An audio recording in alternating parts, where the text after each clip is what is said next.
What if the quietest student in the room stood up and shattered every expectation in a single stroke of chalk? It was a cold, grey morning at the University of Michigan. A steady drizzle tapped against the windows of the vast lecture hall, where more than 100 students had gathered, hunched over notebooks and glowing laptop screens. The atmosphere buzzed with nervous anticipation, not just because of the course, but because today wasn't an ordinary class.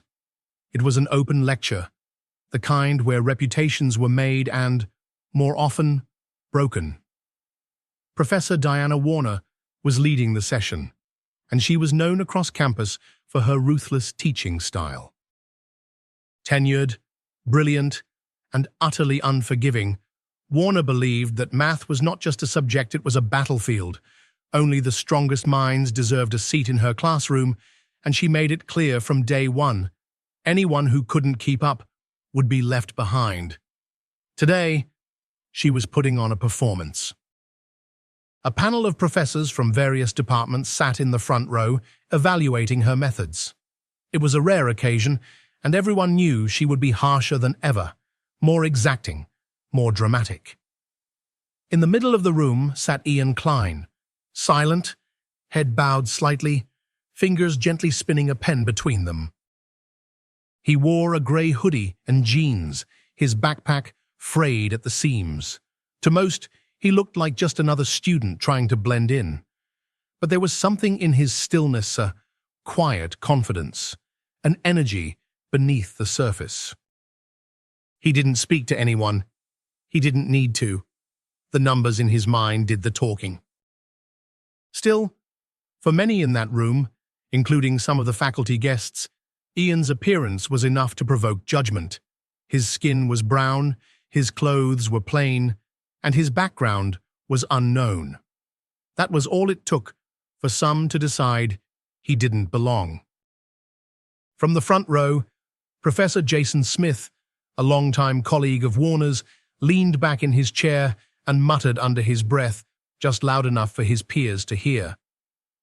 "That one won't last the session. Probably some diversity hire." The professors around him chuckled softly.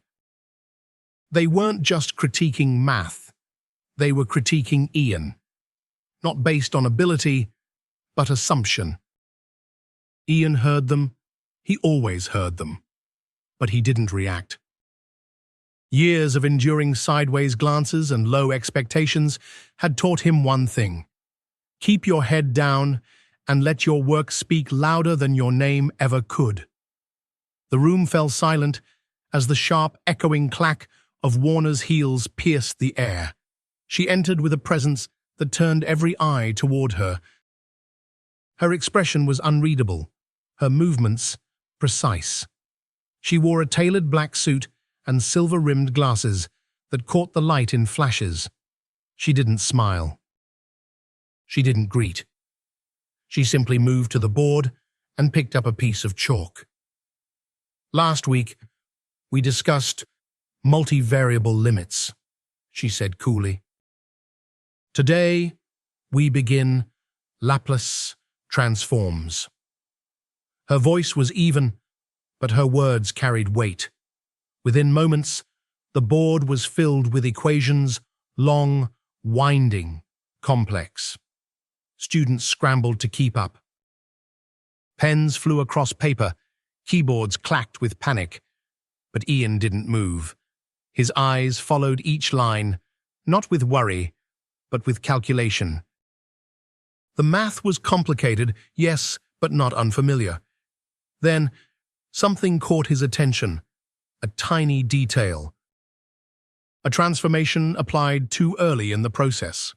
On the surface, it looked correct, but it would render the final result incorrect. He blinked. Checked again. No, it was definitely wrong. Ian's fingers paused over his notebook. He looked around. No one else had noticed. Everyone was too busy copying frantically, too afraid to question Warner's work. After all, she was considered one of the best, untouchable. He hesitated. To raise his hand would be to challenge her authority, not just hers, but the entire system of hierarchy in that room. The guest professors, the whispering skeptics, the legacy of professors like Jason Smith, who had made it clear who they believed belonged in math and who didn't. But something inside him stirred. Ian had been quiet his entire life. He had learned to survive in silence, but he had also learned that silence was the shield of arrogance, and he couldn't stay silent anymore. He raised his hand. "Professor Warner," he said, his voice steady. "There's a mistake in the transformation." The air shifted.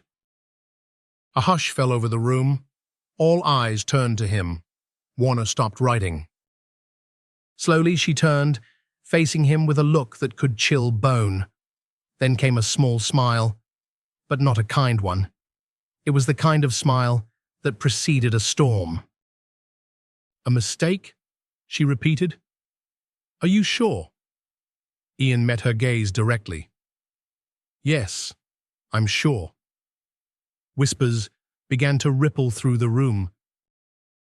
Jason Smith leaned forward, a smirk dancing on his lips. "Watch this," he whispered to the professor beside him. He just signed his own academic death sentence. But Ian stood firm. He wasn't cocky, he wasn't trying to prove anything to anyone, he just knew he was right. Warner turned back to the board. For a long moment, she stared at her own work. She examined each step carefully. Her jaw tightened. The error was there, small, but real. She turned back to Ian, her expression unreadable. "Well then," she said, holding out the chalk to him. "Fix it." Some students chuckled nervously. A few looked at Ian with something like sympathy. They assumed he would fumble, freeze, or back down. But Ian rose from his seat, walked to the front, took the chalk from her hand, and began to write. No hesitation, no fear. Each stroke was clean and confident. He erased the incorrect step and replaced it with a correct one, simple, elegant, precise. When he stepped back, the equation was complete. The mistake had been fixed. The room was silent. Even Warner didn't speak right away. She looked at the board, then at Ian. Then, with a tight nod, said, "Correct." No apology, no recognition, just a curt admission of the obvious. Ian walked back to his seat. He didn't smile. He didn't gloat. He just opened his notebook and kept going. But in that moment, something had shifted not just in the room, but in the minds of those watching. And for the first time, they weren't questioning whether Ian Klein belonged. They were beginning to wonder, what if he was the one they'd all underestimated? The moment Ian Klein sat back down, a charged silence hung in the air. No one said a word, but the shift in the room was unmistakable. Where there had once been doubt, there was now curiosity. Some students leaned back in their seats, stunned. Others leaned forward, their eyes now focused not on Professor Warner, but on Ian. They had just witnessed something they never expected: a student calmly correcting the most feared professor on campus in front of faculty and walking away unshaken. But if they thought the moment had passed, they didn't know Professor Diana Warner. She didn't yell. She didn't flinch. She simply turned back to the board and, without a word, began writing again.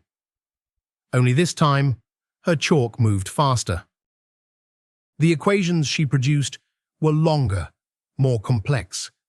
Mathematical symbols twisted into new shapes, forming layers of integrals, Laplace transforms, and higher-order functions.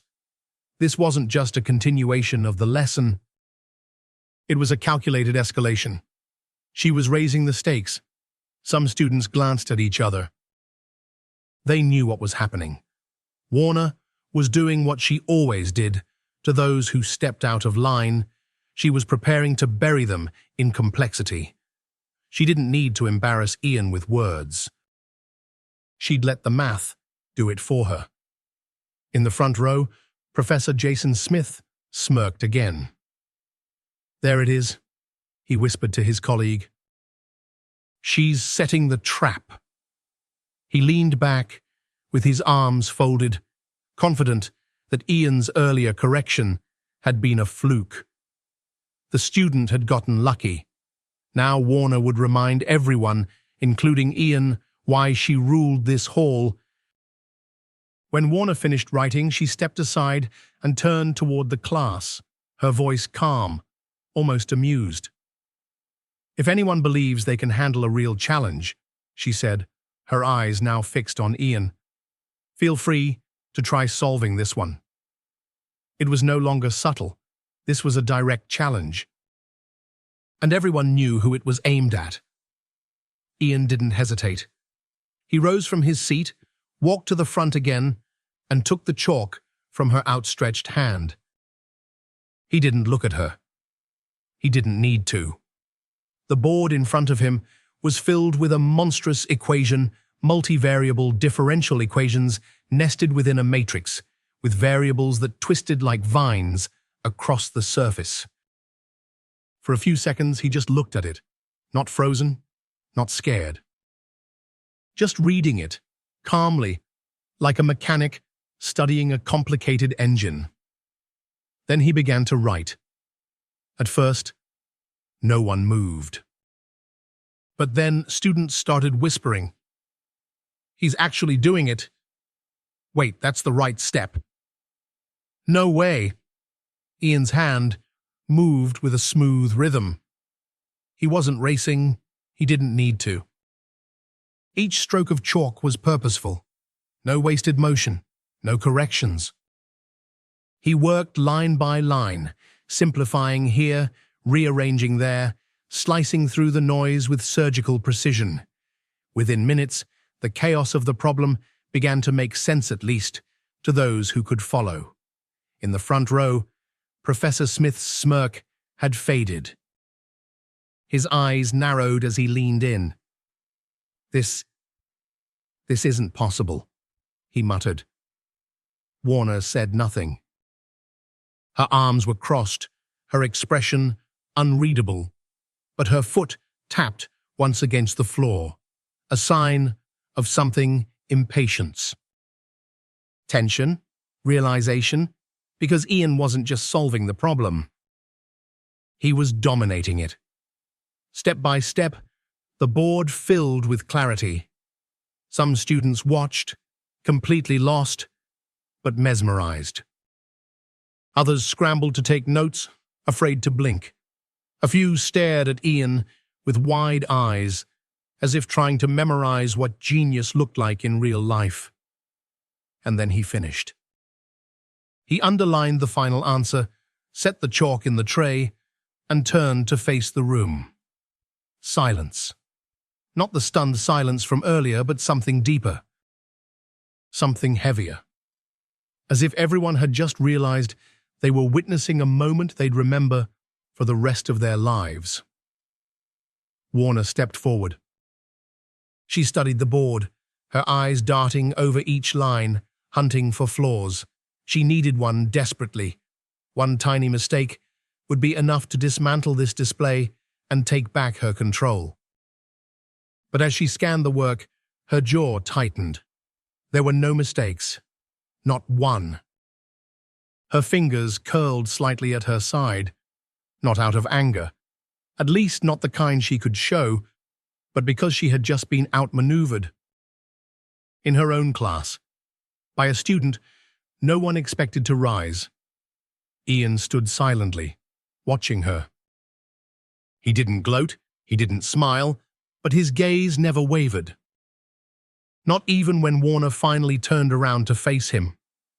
"Well," she said, her voice clipped, "not bad." It was the most praise she had ever given any student. And yet, in that moment, it sounded like the most reluctant surrender. Ian nodded once, returned to his seat, and opened his notebook again. as if none of it had happened. As if solving a problem that had stumped half the department was just another part of his morning routine. But for everyone else in the room, everything had changed.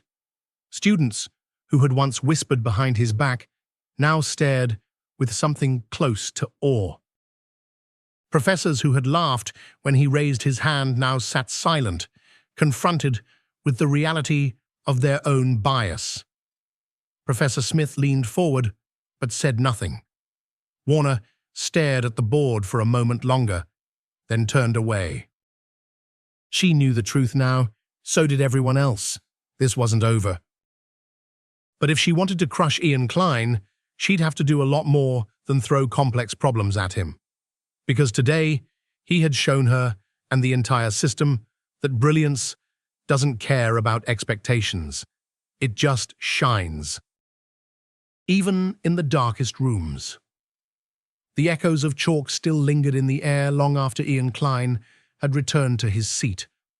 But what had once been a lecture hall, filled with quiet dread, had transformed into something else entirely, a battleground.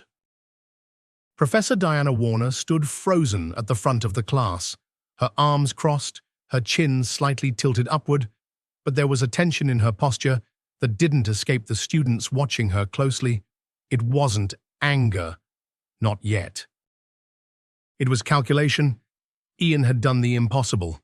Not once, but twice. First, he corrected her in front of the department. Then, he solved the challenge she laid out with surgical precision, and he had done it calmly, without fanfare.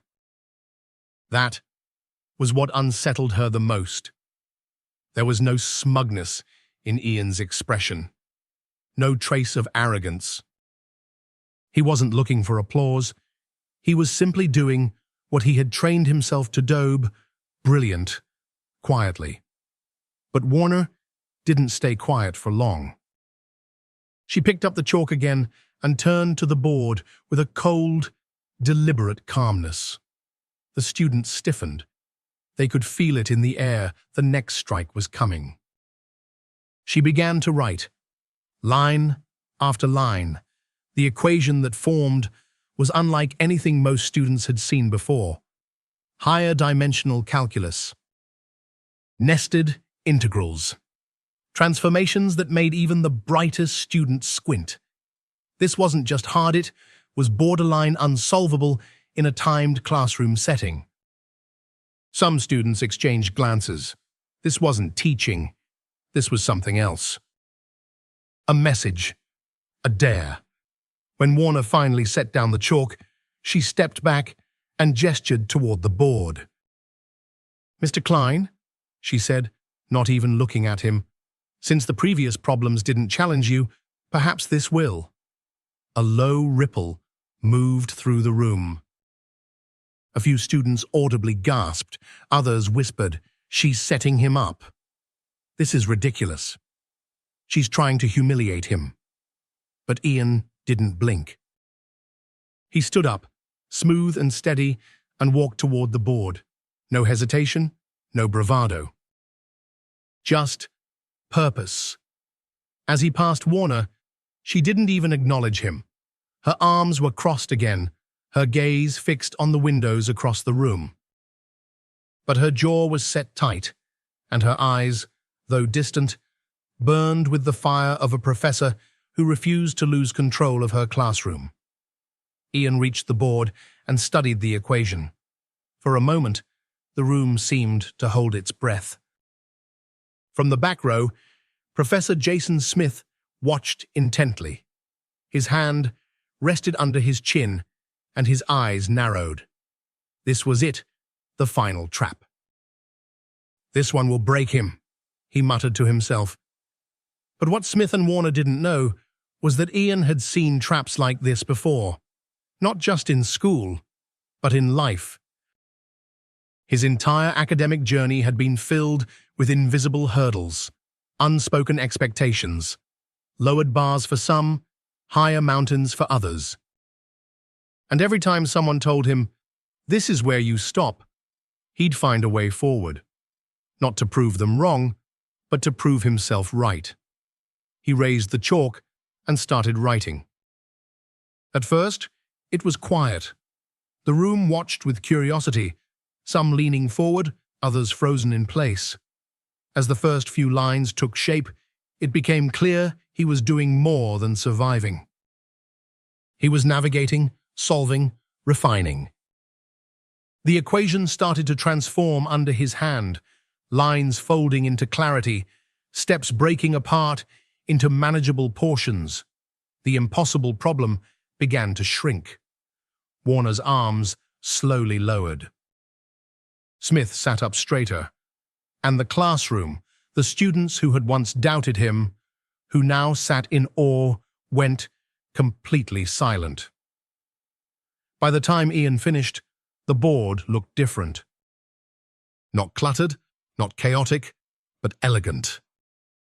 He stepped back, placed the chalk in the tray, and turned to face Warner not with defiance, but with simple, calm acknowledgement. The professor walked forward slowly. The only sound in the room was the clicking of her heels across the tile floor. She approached the board and stared at the final line for longer than anyone expected. She didn't speak. She didn't nod. She simply erased it. In one swift motion, the board was blank again. "Let's continue," she said coldly. But no one missed what had just happened. She didn't challenge it. She didn't argue. She just erased it. That was her surrender. From his seat, Ian opened his notebook and began taking notes on the new material she was already writing. Like it was just another Monday. But deep down, Warner knew the battle had already been lost, and worse, she had underestimated the one student she could no longer ignore. For her, this wasn't just a loss of authority. It was a fracture in the foundation of a system she had built her career on, the belief that genius only looked a certain way, came from certain families, spoke in certain tones, and carried the right recommendations. Ian shattered that, without saying a single unkind word. After class, students filed out slowly, many casting lingering glances at Ian. Some nodded at him. Others gave quiet, respectful smiles. Not the kind that says, "You're lucky," but the kind that says, "You earned this." In the hallway, Ian's friend Brian caught up to him. "Man," Brian said, shaking his head. "You didn't just win that. You rewrote the rules." Ian just shrugged. "She'll come harder next time." "Let her," Brian said. "You just proved something they can't unsee." Ian looked down the hallway. Warner had disappeared into her office. Smith lingered near the stairwell, arms folded, watching him. Let them stare. Let them plot. He had work to do, because this wasn't about winning arguments. It was about shifting perspectives, and Ian Klein wasn't finished. Not by a long shot. The air outside the lecture hall was crisp and quiet, but inside Ian Klein's mind, a storm was brewing. He had made it through one of the most intense days of his academic life, not by raising his voice or demanding recognition, but by proving his brilliance with nothing but chalk and a board. And yet, he could feel it in his bones. Something was coming. It wasn't over. He knew Diana Warner too well now. Her silence after he flawlessly solved the unsolvable wasn't surrender. It was strategy. She wasn't stepping back. She was stepping up. The following week, the tension on campus was palpable. Students whispered his name in corners of the library. Some clapped him on the back in quiet admiration. Others avoided eye contact entirely, unsure how to react to someone who had just changed the dynamic of a classroom they thought was untouchable. But Ian didn't seek the spotlight. He arrived early to each class, kept his head down, and kept doing the work. He wasn't here to make enemies. He was here to learn, to grow, and to prove most of all to himself that he belonged. Then the announcement came. Warner's voice was firm as ever as she addressed the class that Friday morning. "Next month," she said, "the National Collegiate Mathematics Invitational will be held in Boston. The best minds from the top universities will compete head-to-head. I've been asked to nominate 2 students from our program." Every head turned. Some toward Ian, others toward the front row, where the department's favorite students with perfect resumes and elite internships sat stiff-backed and expectant. Warner paused. "Ian Klein," she said, without looking at him. "You will represent us." Murmurs filled the room. One student even dropped their pen. Ian felt the weight of every gaze settle on his shoulders. "And," Warner continued, "since you seem so certain of your ability, you'll be competing in the open category, not the undergraduate division. You'll be placed directly against graduate students, PhD candidates, and professors." Ian blinked. It wasn't just an invitation, it was a trap. He could hear it in her tone. She wasn't giving him an opportunity. She was trying to raise the bar so high he'd inevitably stumble. This was her way of ensuring that his classroom victory would be erased by a public defeat. But Ian didn't flinch. He gave a quiet nod and said, "Understood." Warner turned back to the board without another word. The rest of the class passed in a blur, but Brian, his closest friend, caught up with him afterward. "You really gonna do it?"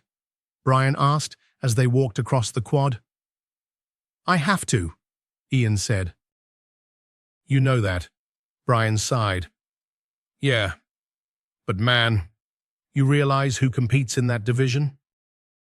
These are people who've been doing math at that level for years, people who have books published, research, sponsors."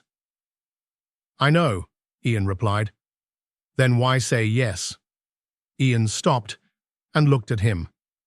"Because if I say no, they'll use it to prove I don't belong. And if I say yes, even if I lose, I'll show them I'm not afraid." Brian shook his head. "That's why they can't beat you, man. You're playing a different game." That night, Ian sat in his dorm room with a pile of books surrounding him. He didn't dive into practice problems right away. Instead, he opened a fresh notebook and began listing concepts he needed to master categories Warner was likely to target, fields where even small errors could derail an entire solution. It wasn't just about solving problems anymore. It was about surviving a battlefield designed by people who wanted him to fail. Over the next 4 weeks, Ian transformed his schedule. He didn't sleep more than 4 hours a night. He studied advanced material, usually reserved for doctoral seminars, abstract algebra, number theory, topology. He watched past recordings of the Invitational, breaking down the strategy of each finalist, and most importantly, he trained his mind to work under pressure. Brian started calling him the Machine. "You're not human anymore," he joked one night. "I saw you solve a triple integral while eating ramen." But Ian never lost his calm. He remembered what it felt like to be laughed at on his first day. What it felt like when Professor Whitaker whispered, "He won't last the semester." And he remembered Warner's ice-cold, calculating as she handed him the biggest stage of his life and silently dared him to fall.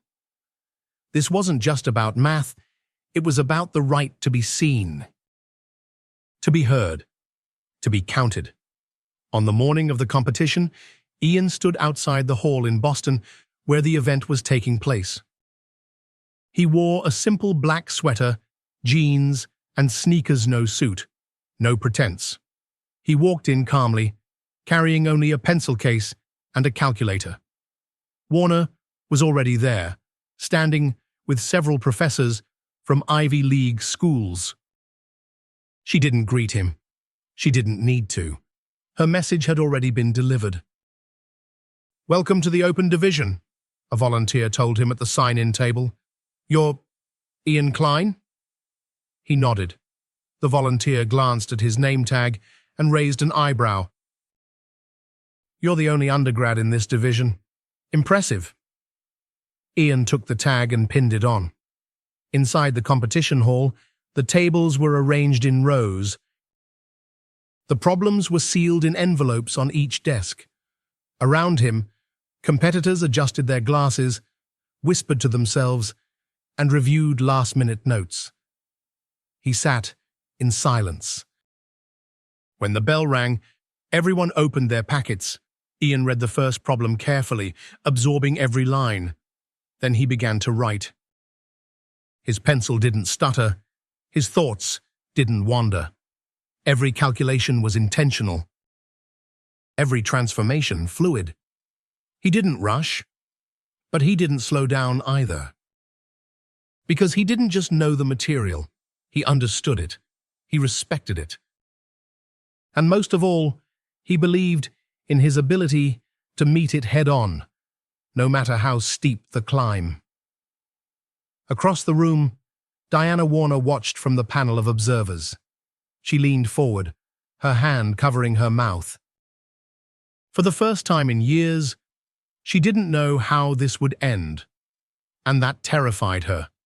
The auditorium at the National Collegiate Mathematics Invitational was no ordinary classroom. The walls were high and stark, the kind that held more than sound, they held legacy. Names etched into plaques along the back wall reminded every student who walked in that the best had stood here before. Some became legends. Others were forgotten. Ian Klein walked slowly to his assigned desk in the open division section, calm as ever. But under that calm, something else pulsed, a sense of quiet resolve that couldn't be shaken, not by the rows of Ivy League hopefuls around him, and certainly not by the cold stare of Professor Diana Warner from the observation balcony above. He didn't look at her. He didn't need to. He already knew what that look meant. For weeks, she had tried to break him, first in the classroom, then by throwing impossible challenges his way. And now, she had delivered what she believed would be the final blow, placing him in a division where students with years more experience would fight to prove him unworthy. To her, it was the perfect trap. Let him climb just high enough to make the fall painful. But Ian Klein wasn't here to survive. He was here to win. The proctor walked to the center of the room and tapped the microphone. "Contestants, welcome. You have 90 minutes to solve 5 problems. You may begin." The room went still. Papers rustled quietly as competitors opened their sealed packets. Pens clicked, brows furrowed.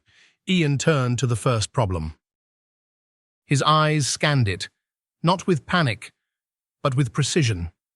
It was an advanced differential equation layered with nested logarithmic identities meant to throw off even the seasoned graduate students. He began to write. Not hurriedly, not cautiously, with rhythm.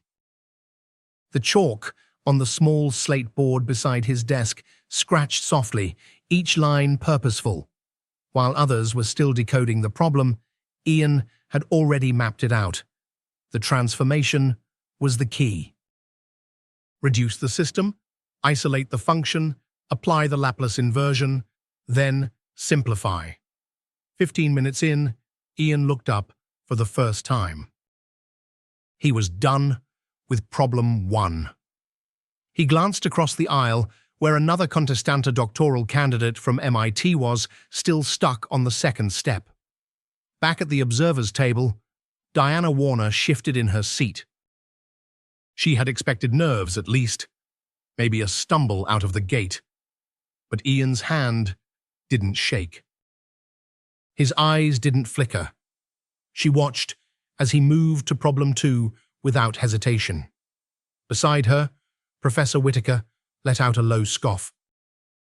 He's moving too fast, he'll burn out. But he didn't. Ian worked like a surgeon. His process was sharp, clean, efficient. While others scribbled, crossed out, started over, Ian's lines moved forward, never backward. He erased nothing. He didn't have to. He'd spent the last month studying problems that made this one feel familiar. By minute 45, he was halfway through problem 4. A ripple of murmurs started in the back of the room. A few contestants noticed.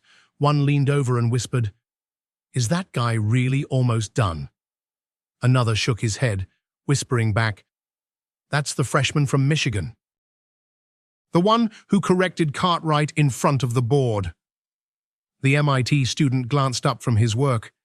He was 3 steps behind on problem 3. Ian, meanwhile, remained focused. His pencil never paused. He wasn't competing against them. He was doing what he loved, in the purest sense, solving problems that wanted to be solved. By the 70-minute mark, a hush began to settle over the entire room. It was the kind of hush that didn't just happen, it grew. Slowly. Like a wave of awareness that something unusual was unfolding. Ian was on the final problem now, a beast of a question. It involved multivariable calculus, geometric series expansions, and an obscure number theory trick buried in the folds of the final expression. He narrowed his eyes. This one was meant to stump everyone. Warner leaned forward, her fingers now tightly folded under her chin. She didn't say a word, but her posture had changed. The confident smirk was gone. In its place, concern. Ian exhaled slowly. He found it, the subtle misdirection in the problem's setup. Most would follow the obvious route and crash into a wall, but if he flipped the matrix expression early, the system would reduce. He picked up the chalk. Stroke after stroke, the room watched as his answer took shape not in uncertainty, but clarity. 80 minutes in, Ian set his chalk down and pushed the slate slightly forward. He was finished. The MIT PhD beside him dropped his pen, frustration plain on his face. He hadn't even reached the end of problem 4. The room was frozen. One of the judges, a tall man in his 60s with a reputation for spotting talent early, walked down the row and picked up Ian's slate. He read it, then read it again. He turned to the rest of the panel and said only 5 words. "His work is absolutely correct." A murmur, then silence again. And then applause. From the back of the room at first, scattered and cautious. Then from the sides. Then from the front. Some students stood up. Others sat stunned, mouths slightly open. Even the proctors glanced at each other, unsure whether this had happened before. It hadn't. Not like this. Professor Whitaker's jaw tightened.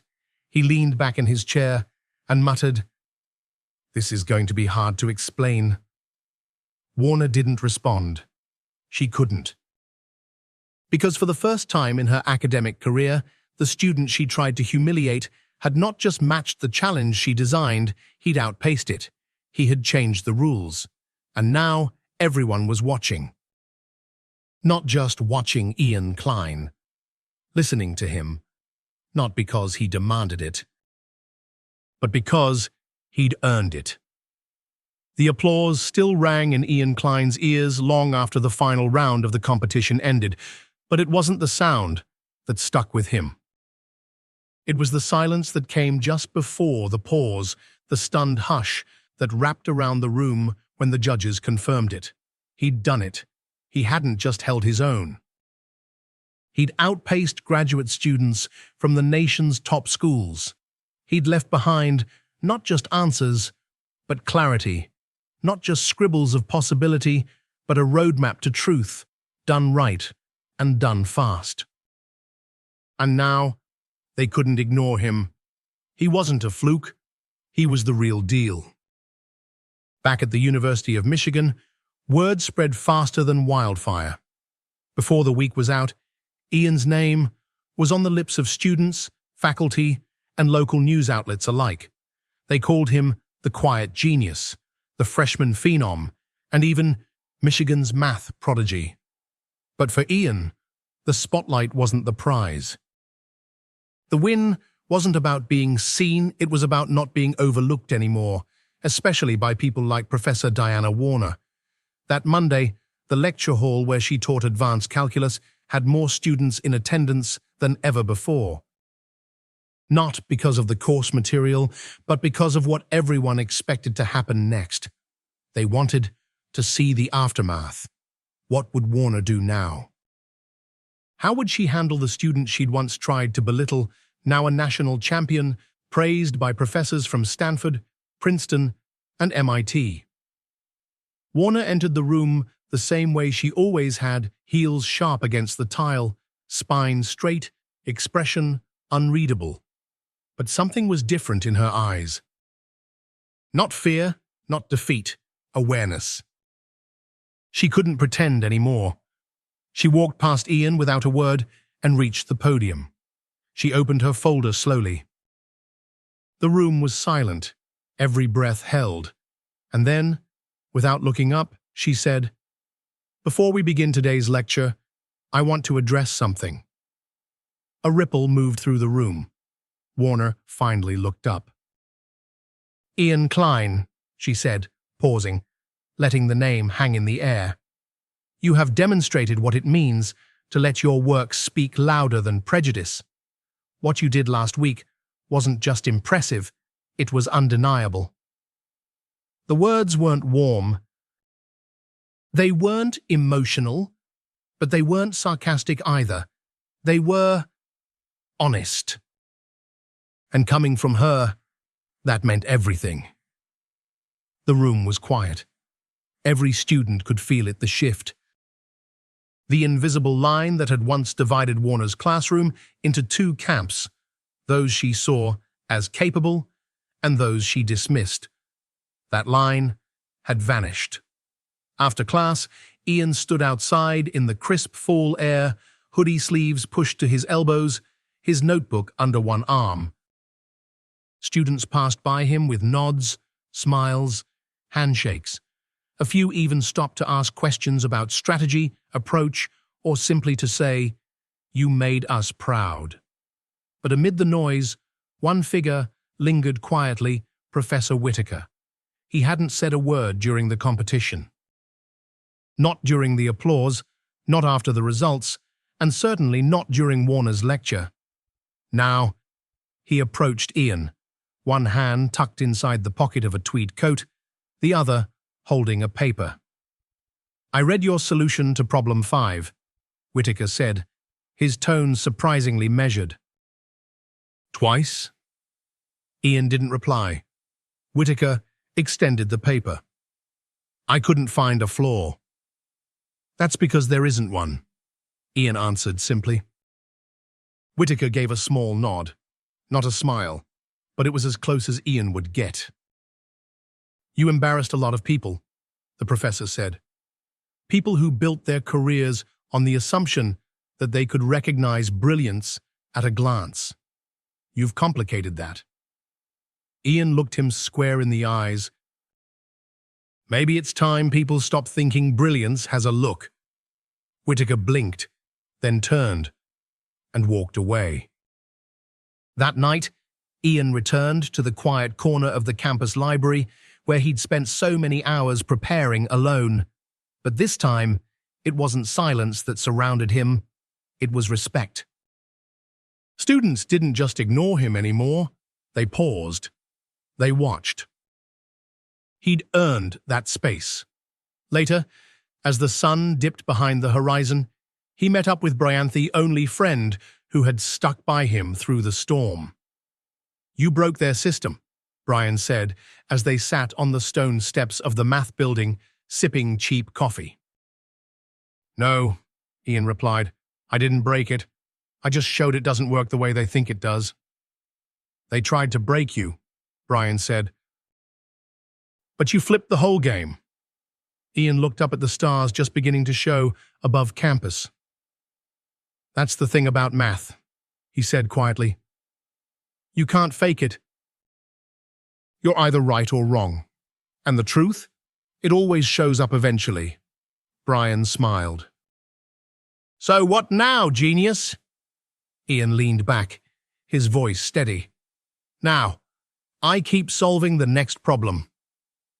As the first rays of sunlight filtered through the dusty blinds of the study lounge, Ian Klein sat hunched over a thick calculus textbook, his fingers rhythmically flipping pages worn thin from days of use. Just a few weeks ago, the idea of representing his university at a national mathematics competition had been nothing more than a dream, a private aspiration he never dared to voice aloud. Now, it was his reality. A challenge issued in front of the entire lecture hall by Professor Diana Warner, and one he had accepted without hesitation. But the road ahead was steep, paved with expectations, prejudice, and the weight of proving that brilliance does not belong to pedigree or privilege. Ian had barely left campus since that moment. His days began before sunrise and ended well after midnight. The library staff, who usually shooed students out by closing time, had started leaving him the key to the small side reading room, an unofficial arrangement justified by the fact that he left the place cleaner than he found it. His best friend and study partner, Malik, often stopped by to check on him. One afternoon, he dropped 2 breakfast burritos and a cold soda on the table. "Man, I swear you're going to become a math problem if you keep this up," Malik joked, half smiling, but concern shadowed his eyes. Ian chuckled, his voice rough from too little sleep and too much coffee. "Better that than become the reason people like Warner think students like me don't belong." Malik sat across from him, serious now. "You've got nothing to prove, Ian. You already did what none of them expected." Ian looked up. "I know, but I'm not doing this for them. I'm doing it for every kid who sits in the back row, who gets asked if they're in the wrong class, who gets told they're here because of a quota. If I back down now, their doubts win, and I'm tired of letting them win." The conversation ended with a fist bump, but Malik stayed a little longer that day, watching his friend solve equations with a focus so intense it was almost painful to witness. By the 3rd week, word of Ian's impending competition spread across campus like wildfire. Some students saw him as a hero, others saw him as an anomaly. Faculty whispers grew louder. There were murmurs of how Professor Warner had set him up to fail, that she had expected Ian to falter and fold under pressure, not shine, and there were rumors, spetty and insidious, that he must have cheated somehow. That his success couldn't be legitimate because it didn't fit their expectations. Ian tried to ignore it all. He poured himself into practice exams, studied old competition papers, and ran mock tests against the clock. But what made him truly dangerous wasn't just his skill, it was his relentless drive to understand the why behind each concept. He wasn't just memorizing procedures, he was dismantling each theorem, analyzing its origin, and discovering its flaws and strengths. He was building not just a toolbox, but an entire blueprint for mathematical combat.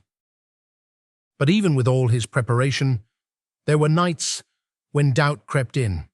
Late one evening, Ian sat alone in the quiet reading room, a half-finished problem on the board behind him. He stared at the numbers, but his focus was fractured. His mind wandered back to that lecture hall, To the look in Professor Warner's eye-shaft surprise, half disdain as he corrected her mistake. He remembered the snickers, the way some professors in the front row exchanged glances, silently betting on his failure. What if I do fail? He thought. What if I can't finish the problems? What if I freeze? What if I just prove them right? He closed his eyes, trying to will away the noise in his head, and then he remembered something his grandmother once told him when he was just a kid, trying to solve his first algebra problem. If you know you're right, don't let the room tell you you're wrong. Those words were like a balm, steadying his breath. He picked up the chalk and returned to the problem. 35 minutes later, the solution stared back at him, flawless and elegant. The next morning, Professor Warner approached Ian after class, her voice cool and composed. I see you've been preparing. That's good. But I hope you understand this competition isn't about proving a point. It's about handling pressure. Ian met her gaze calmly. I understand. And I'm ready. She didn't respond immediately. When she did, there was something almost grudging in her tone. We'll see. By the end of the 4th week, Ian had created a routine that was almost monastic. Wake. Study, eat, study. Sleep, repeat. But he wasn't just surviving, he was evolving. His problem-solving became more intuitive, his speed improved, his confidence deepened. And quietly, behind the scenes, people began to take notice. A professor from the engineering department slipped him a note after a seminar. No matter what happens, you've already changed this place. A janitor who cleaned the reading room left him a thermos of soup with a sticky note. We're rooting for you. Even a few students who had once doubted him now watched him with something close to awe.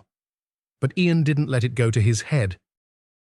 He had one mission, one stage to step onto, one chance to show what was possible when talent met grit and belief stood taller than bias. As the competition date approached, the campus seemed to hold its breath. Everyone was waiting for a collapse or a triumph. And Ian. Ian was waiting too, but not with fear, with fire. The day of the National Mathematics Competition dawned crisp and cold. The sky over Philadelphia was a flat sheet of grey, and the wind carried the kind of bite that slipped under jackets and settled in your bones. But inside the great lecture auditorium at the University of Pennsylvania, the air was electric. Dozens of students had gathered from across the country, representatives of elite institutions like MIT, Stanford, Caltech, and Harvard. These were the best of the best, and they knew it. The way they walked, spoke, and eyed one another made that abundantly clear. And into this arena walked Ian Klein. He wore his usual grey hoodie, jeans, and a calm expression that masked the storm within. As he entered the auditorium, conversations dimmed, eyes turned. Some stared with curiosity, others with veiled skepticism. A few, like Professor Jason Smith, couldn't hide their discomfort. He stood in the faculty gallery above, arms folded, leaning slightly forward, watching Ian as if waiting for him to slip on the marble steps. Professor Diana Warner was seated nearby. Her lips were tight, her expression unreadable. She had been the one to issue the challenge. And deep down, she hadn't expected Ian to make it this far. Part of her had hoped he would bow out quietly, overwhelmed by the pressure. But here he was, walking into the lion's den, not with arrogance, but with a kind of silent purpose that unsettled even the most composed observers. Ian took his seat. The room hushed as the head judge stepped forward to welcome everyone. Today, he said, you are not just representing your schools. You are here because you've proven yourself capable of solving problems that most minds can't even begin to grasp. But more than that, you're here to show us how you think under pressure. Ian didn't hear most of the opening remarks. His focus had tunneled inward. His heartbeat was steady. His breath slow. He had done everything he could to prepare hundreds of hours of study, problem sets from decades of past competitions, mock trials under timed conditions. He wasn't here to prove he was smart. He was here to prove he belonged. The first problem flashed on the massive projector screen above the stage. Within seconds, pens began scratching paper. Ian scanned the equation, a triple integral with a rotating coordinate system and boundary conditions designed to confuse. He'd seen its kind before, more than once. He picked up his pen and began writing, precise, economical, no wasted motion. 30 minutes in, competitors around the room were already showing signs of strain, some furrowed brows. Others paused to erase entire lines of work. But Ian remained steady, his hand moving smoothly across the page. When he completed the first problem, he didn't sit back. He reviewed every line twice, then moved to the second. In the observation booth, Professor Smith leaned closer to Warner. "You see that?" he muttered. "That confidence, that's dangerous. He's not nervous." Warner didn't reply. Her eyes hadn't left Ian's paper. Problem 2 was even worse, an intentionally convoluted nonlinear system that required quick pattern recognition to untangle. It was designed to trick students into using the long path when a shorter, elegant solution was hidden in plain sight. Ian smiled faintly. He recognized the trick. It was the same kind of bait Warner had laid for him weeks ago in her lecture hall. Only this time, he wasn't walking into a trap. He walked around it.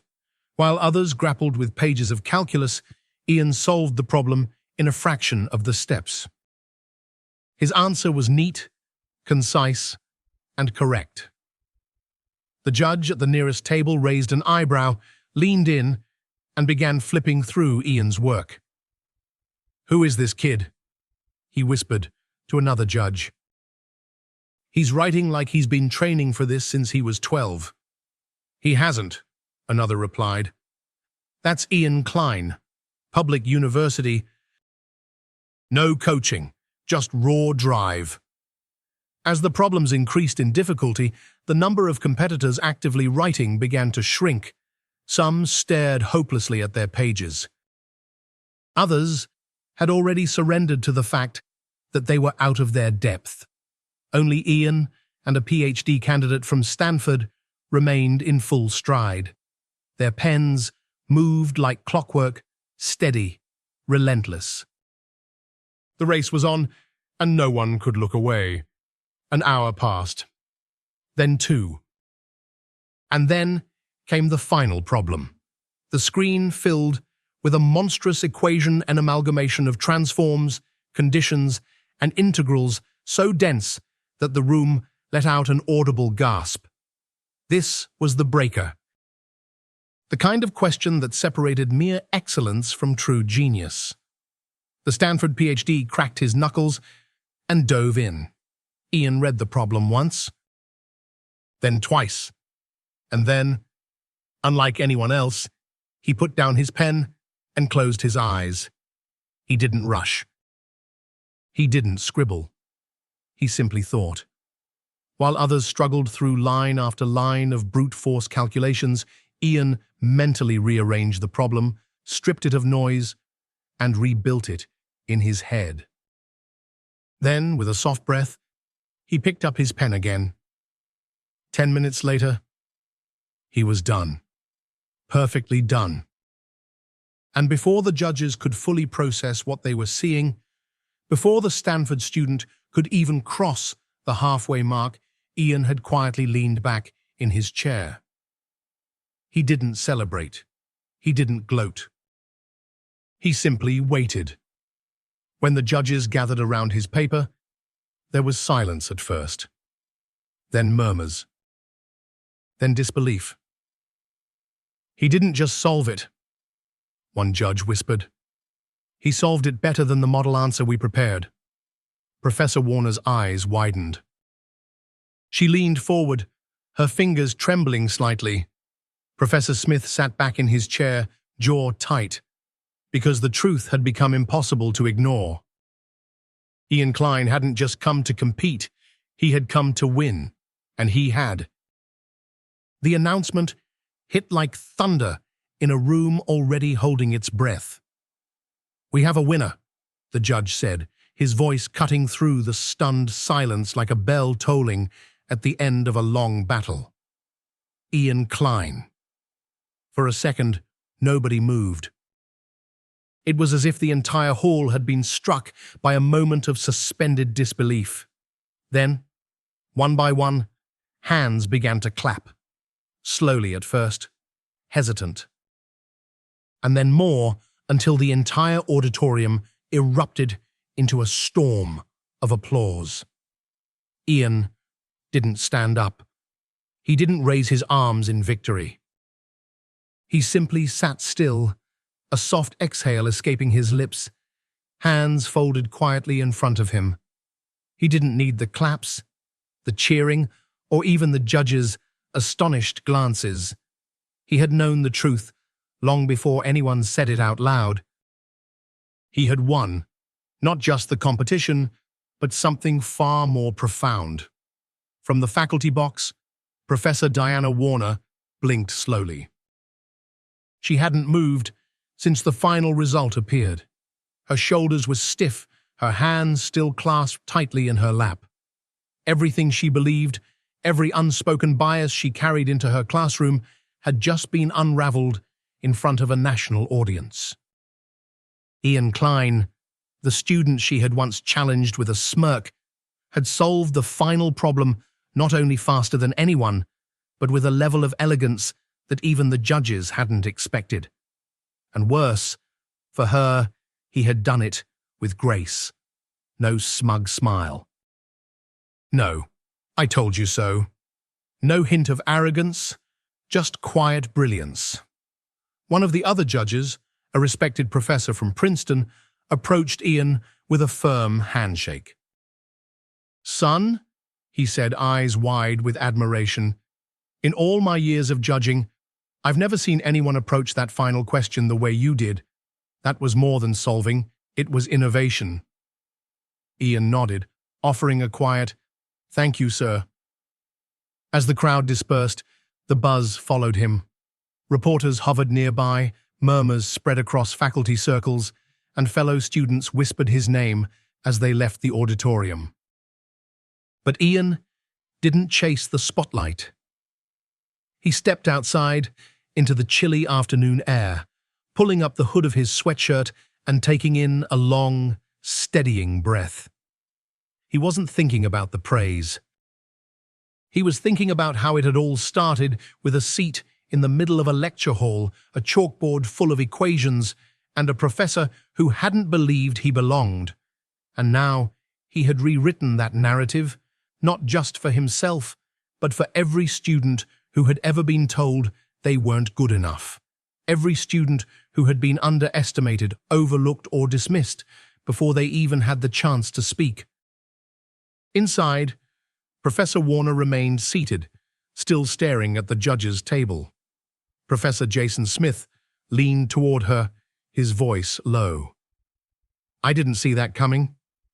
She said nothing.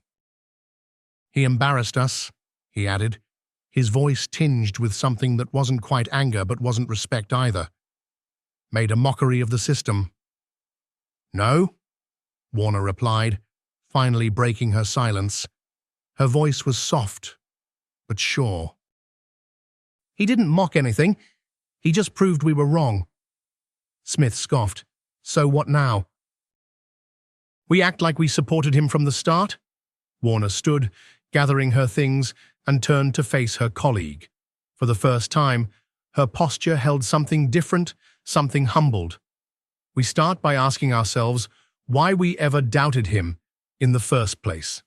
Out on the campus lawn, Ian sat on a bench near the science building, a coffee in hand, and his competition badge still hanging around his neck. The world was moving on around him, but for a moment, he allowed himself to be still. It was over, but in many ways, it was just beginning. His phone buzzed with texts, friends, professors, old classmates reaching out with congratulations.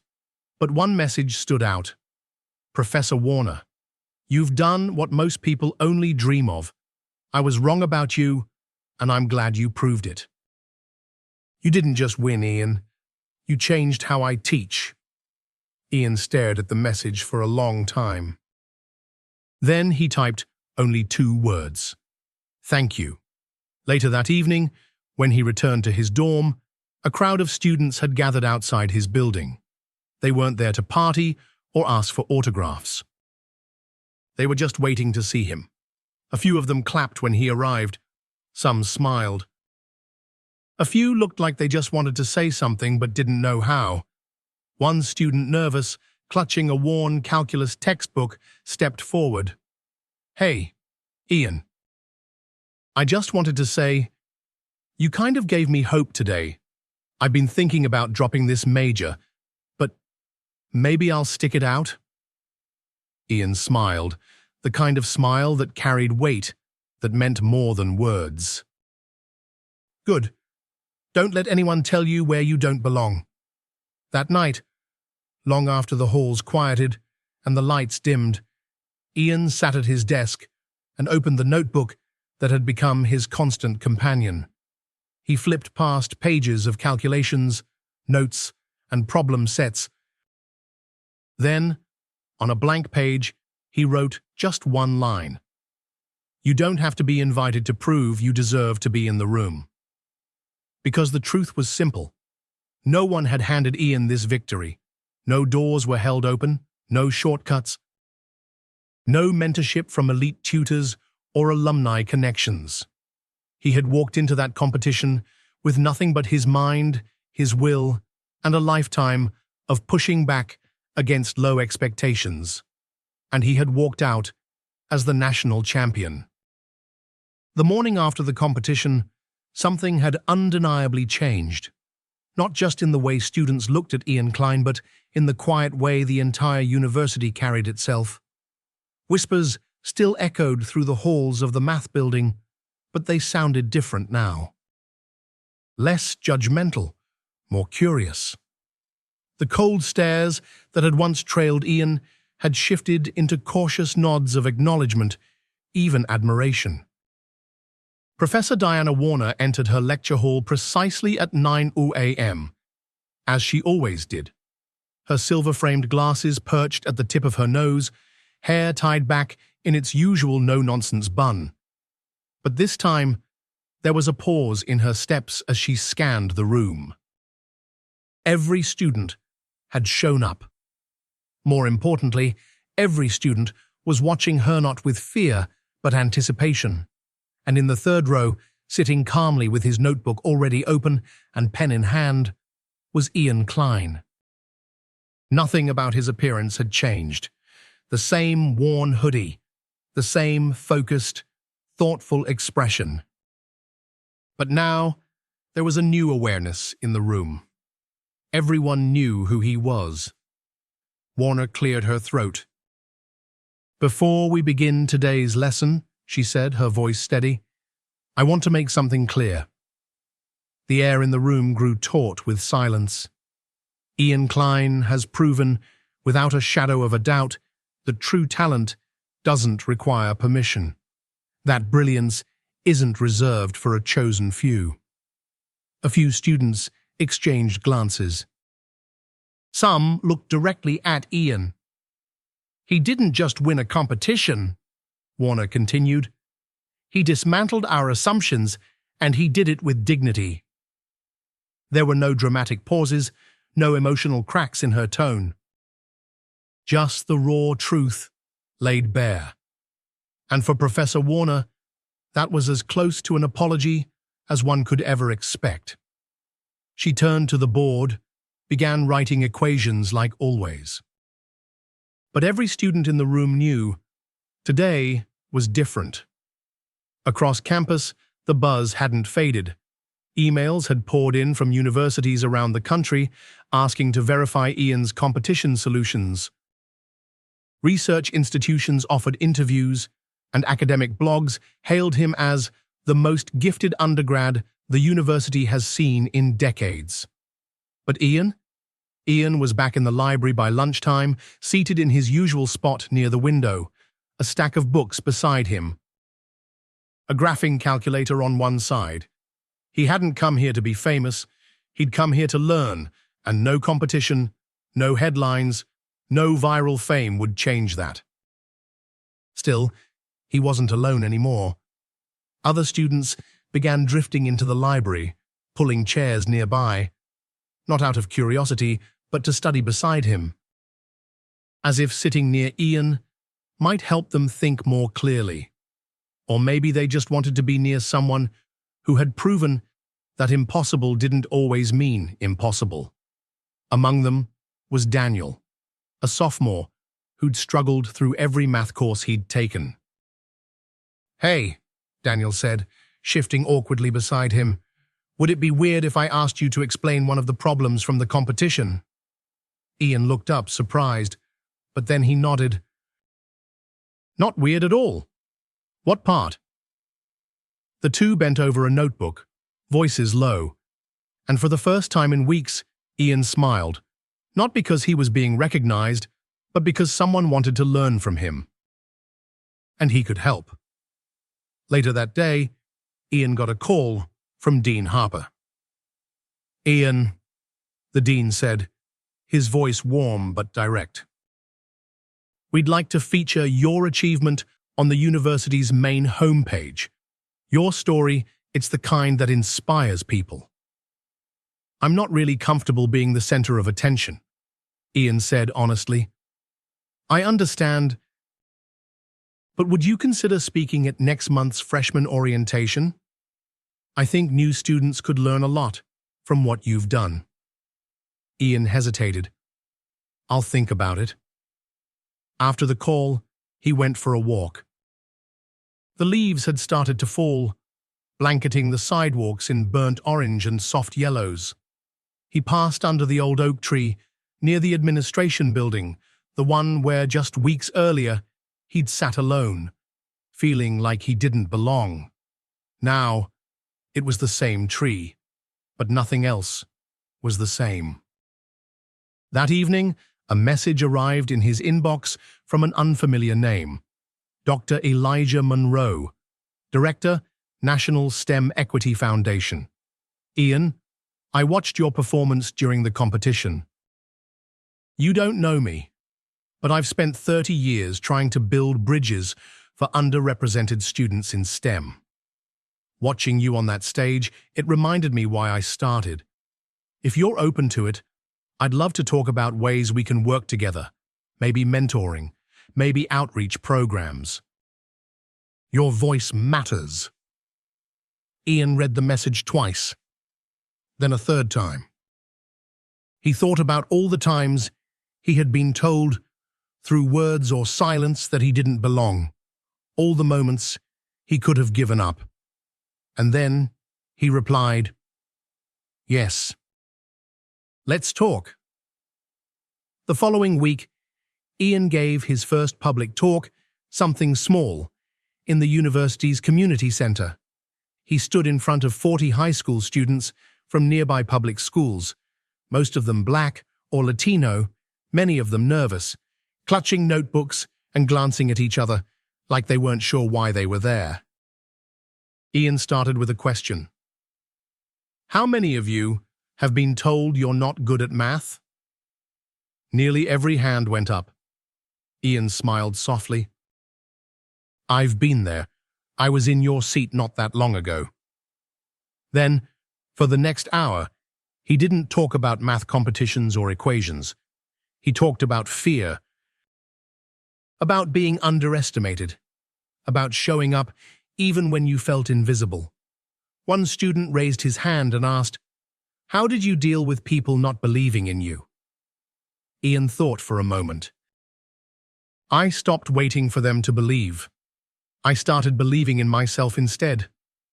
When the talk ended, the applause was quiet but heartfelt. One girl whispered to her friend, "Maybe I could do it too." And Ian heard her.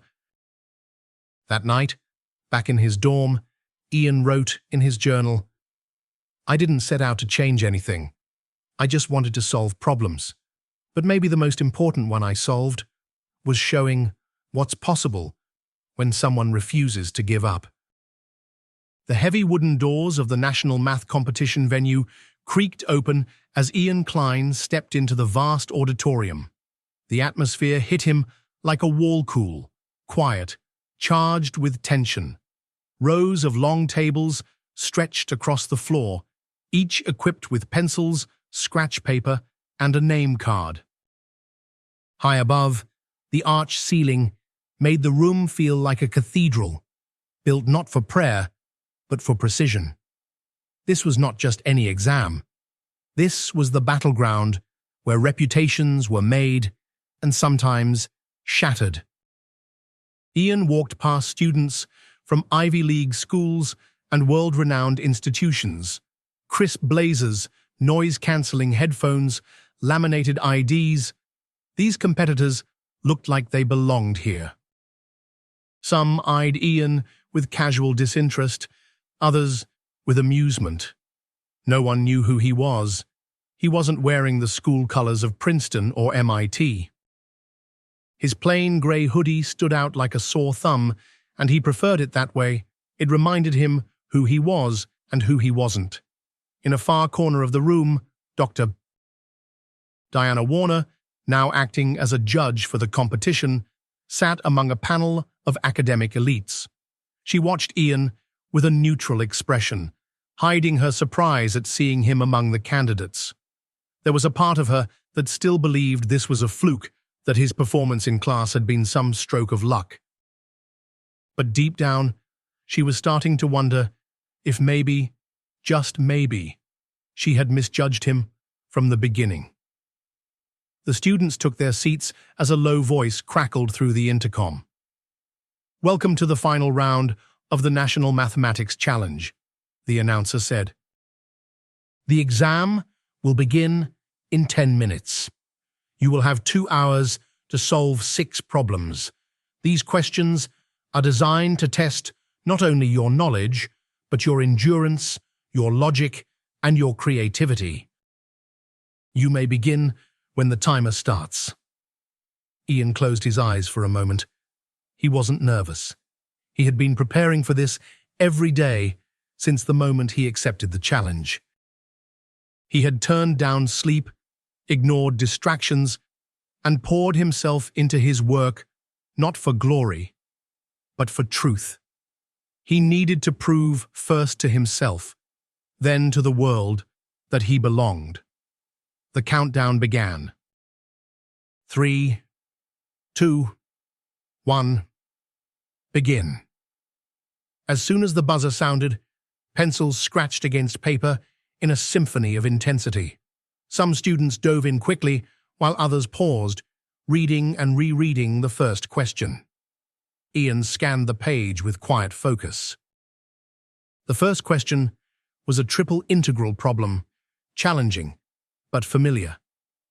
He leaned forward, his hand moving swiftly but precisely. His pencil glided across the page, solving the problem with the kind of elegance that came not from memorization, but from understanding. By the 10-minute mark, he had already completed problem 1 and was moving on to the second. Meanwhile, competitors around him were still chewing on the first part. A few glanced sideways when they noticed his progress. Was it confidence or recklessness? Problem 2 involved a non-linear system of equations.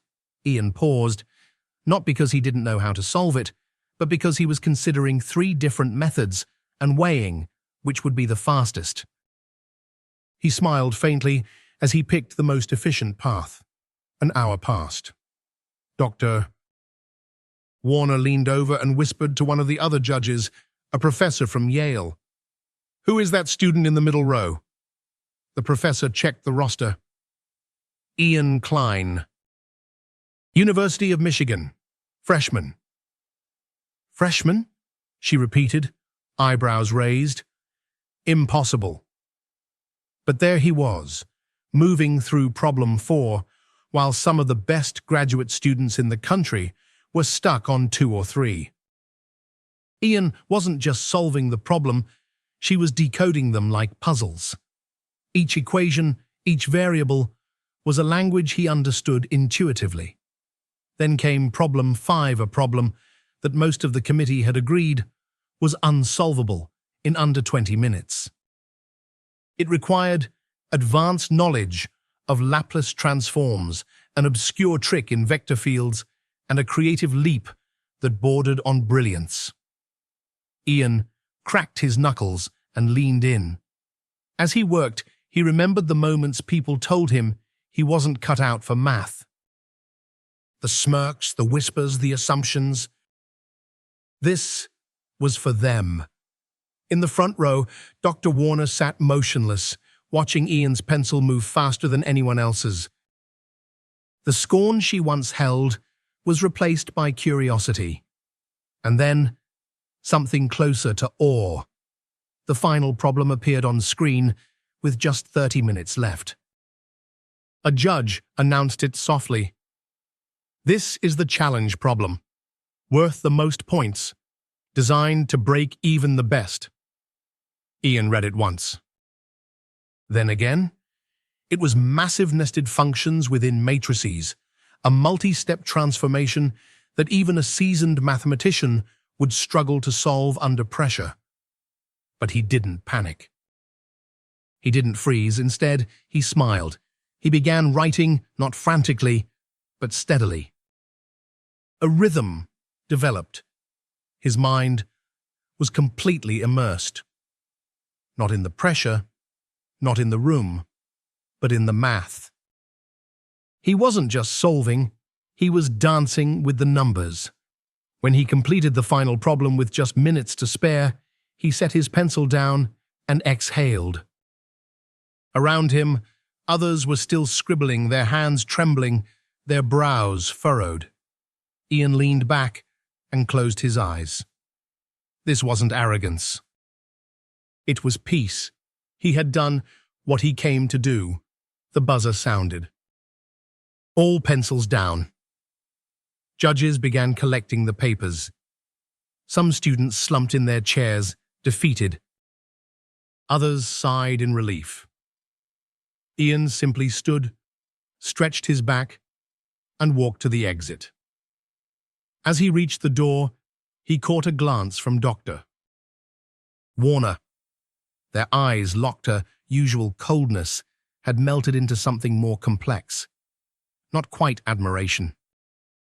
Not quite apology, but something real. And Ian nodded. Not to her, but to the moment. He had done the impossible. And now they would have to reckon with that truth. The results didn't come in with fireworks or dramatic music. There was no standing ovation, no slow-motion replay of the final moment. Instead, they came in the form of a quiet announcement, read aloud by a judge in a steady, composed voice. The winner of this year's National Mathematics Challenge is Ian Klein, University of Michigan. At first, there was silence. Then, whispers. Then, as realization spread across the auditorium, a wave of applause slowly began to rise, hesitant at first, then undeniable. Some students clapped politely. Others, more enthusiastically. But for the professors sitting behind the long table of judges, it was the kind of applause that forced them to confront something far deeper than math, a truth they could no longer dismiss. At the center of it all, Ian Klein remained still. He didn't raise his arms, he didn't beam or pump his fists. He simply bowed his head for a brief moment, then looked up with the quiet composure of someone who had known this moment was coming, not out of arrogance, but preparation. Dr. Diana Warner felt something shift deep in her chest. She had doubted him. Not because he lacked skill, though that's what she had claimed, but because he didn't look like what she thought a math prodigy should look like. His quiet demeanor, his background, his hoodie instead of a blazer. She had written a narrative before ever watching him work. Now, that story had shattered. She stood up with the other judges as the crowd applauded. For a long second, she didn't move, just watching Ian as the students and staff slowly gathered around to shake his hand, offer high fives, or simply look at him with a different kind of curiosity, one that came with respect. Then she walked toward him. "Ian," she said softly when she reached him. He turned. There was no sarcasm in his eyes, no smugness, just calm, steady awareness. "You were extraordinary," she said. "Thank you," he replied. "I misjudged you," she admitted. "I let assumptions get in the way of truth." Ian didn't smile or rush to accept the apology. He let it hang there a moment. He had waited a long time to hear someone in power say that, not for ego, but for justice. "I wasn't trying to prove you wrong," he said, "just trying to be seen." Dr. Warner nodded slowly. "Well, now you are." Nearby, Professor Jason Smith, who had smirked during that very first lecture, who had once muttered about Ian's presence being the result of lenient admission standards, remained in his chair, arms crossed, jaw tight. The look on his face was hard to read. Part denial, part disbelief, and maybe, just maybe, a small flicker of shame. But Ian wasn't looking at him anymore. He didn't need to. The numbers had spoken. The results were indisputable. And truth didn't need permission to exist. Later that evening, after the crowd had dispersed and the trophy had been quietly packed into Ian's backpack, he walked alone across campus. The sky above was clear, the stars scattered like points on a perfect coordinate grid. Each breath of night air felt crisp, real, clean. He called his mother. She picked up on the second ring. "Hey, sweetheart." "How'd it go?" He paused. For the first time that day, his voice cracked a little. "I won, Mom." Silence. Then a sound, a small, surprised gasp, followed by her laughing through tears. "You did it! Oh, honey, I knew you could do it." "I always knew it." Ian smiled, his throat tight. "I didn't do it alone." "No," she said, her voice steady now, "but you were the only one who never stopped believing you belonged there." After they hung up, Ian sat down on a bench near the engineering building. The same building where, months earlier, he had stood outside a lecture hall, unsure whether to walk in. Now, he was on the cover of the university's homepage. The story would be shared widely, not just because of the victory, but because of what it represented. A first-year student of color from a public university had gone toe-to-toe with PhDs and Ivy League prodigies, and won. But to Ian, the real win wasn't the medal, or the praise, or the headlines. It was the shift. The subtle but powerful shift in the way his peers now looked at him. He wasn't the exception anymore. He was proof. Proof that brilliance didn't come with a dress code. Proof that hard work, resilience, and clarity of thought could break through even the thickest walls of bias. Proof that sometimes the most brilliant minds are the quietest in the room. Back in her office, Dr. Warner looked at the list of questions Ian had solved that day. Her eyes paused on one problem, the final one, the one even she hadn't known how to approach. Ian's solution hadn't just been correct, it had been elegant, almost poetic. She sat down and wrote a note to herself. Do not underestimate the quiet ones. They are often the ones who've been solving equations in their head while others were busy talking. She placed the note in her drawer and looked out the window. Something had changed in her too. It had been a week since Ian Klein returned to campus. A week since his name echoed across headlines, university bulletins, and lecture halls. A week since he'd walked out of the National Mathematics Challenge with not just the top prize, but with a legacy already forming behind him. But Ian hadn't changed, not the way people expected. He still wore the same worn-out hoodie. Still sat in the same middle row in Professor Warner's lecture hall. Still packed his own lunch and preferred studying alone at the far corner of the library. To him, nothing about the spotlight felt permanent, and he wasn't interested in chasing it. Because the real win had never been about applause. It had been about walking into a room where no one thought he belonged and staying. That Monday, Professor Warner opened class with a quiet smile. She had never been one for small talk, but this time her tone was softer. Before we begin today, she said, glancing at Ian, I'd like to take a moment to acknowledge something important.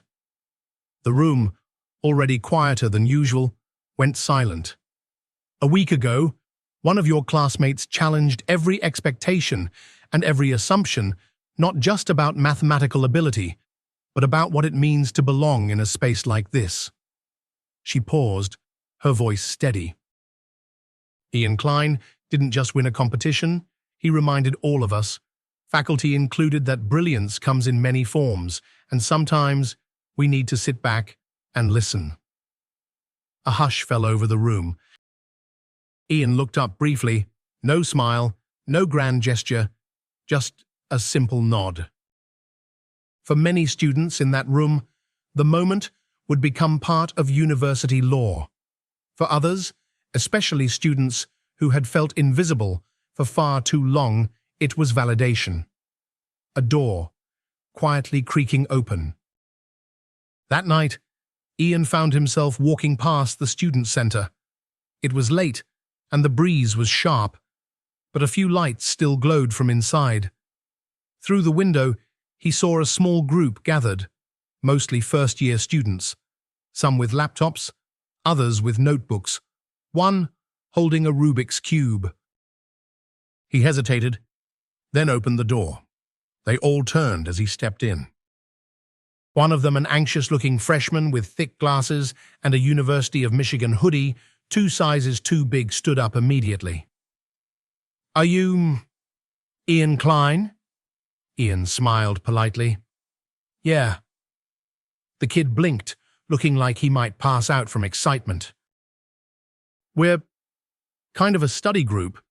We started meeting because, well, we weren't really sure we belonged in the advanced math track. But then after what you did, we figured maybe we should just show up anyway. Ian looked around the room. No formal club, no faculty advisor, just a bunch of students who had decided to try because someone who looked like them, dressed like them, thought like them, had already taken that first step. He nodded slowly. You mind if I join you? The kid's eyes lit up.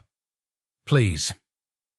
For the next hour, Ian sat cross-legged on the carpet, scribbling equations on a whiteboard while explaining how non-linear transformations worked. He didn't lecture, he listened. When someone got confused, he didn't rush them, he walked them through it.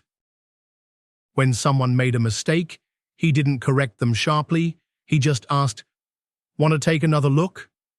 By the end of the session, the students weren't just learning math, they were learning confidence.